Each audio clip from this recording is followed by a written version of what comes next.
ಸಾಮಾಜಿಕ ಕಾರ್ಯಕರ್ತ ಸ್ನೇಹಮಯಿ ಕೃಷ್ಣ ವಿರುದ್ಧ ಮತ್ತೊಂದು ಎಫ್ಐಆರ್ ದಾಖಲಾಗಿದೆ. ರಾಜ್ಯ ಮುಖ್ಯ ಕಾರ್ಯದರ್ಶಿ ವಿರುದ್ಧ ಆರೋಪ ಮಾಡಿ ಬಳಿಕ ಉಲ್ಟಾ ಹೊಡೆದು ಕ್ಷಮೆ ಯಾಚಿಸಿದ್ದ ಆರ್ಟಿಐ ಕಾರ್ಯಕರ್ತ ಸ್ನೇಹಮಯಿ ಕೃಷ್ಣ ವಿರುದ್ಧ ಬೆದರಿಕೆಯ ಪತ್ರ ಕಳುಹಿಸಿದ ಆರೋಪದ ಹಿನ್ನೆಲೆ ಎಫ್ಐಆರ್ ದಾಖಲಾಗಿದೆ.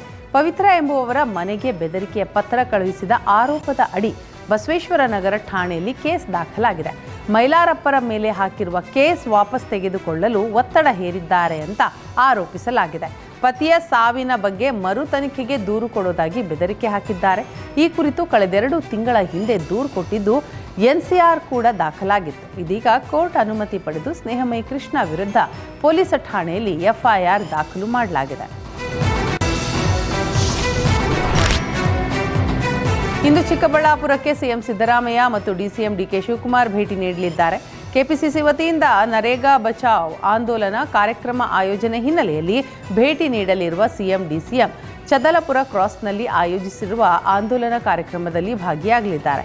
ಆ ಬಳಿಕ ಜಿಲ್ಲಾ ಮಟ್ಟದ ಅಧಿಕಾರಿಗಳ ಜೊತೆ ಸಭೆ ನಡೆಸಲಿದ್ದು ಮಧ್ಯಾಹ್ನ 3:20ಕ್ಕೆ ಸಿಎಂ ಜೊತೆಯಲ್ಲೇ ಬೆಂಗಳೂರಿಗೆ ಡಿಸಿಎಂ ಡಿಕೆ ಶಿವಕುಮಾರ್ ವಾಪಸ್ಸಾಗಲಿದ್ದಾರೆ.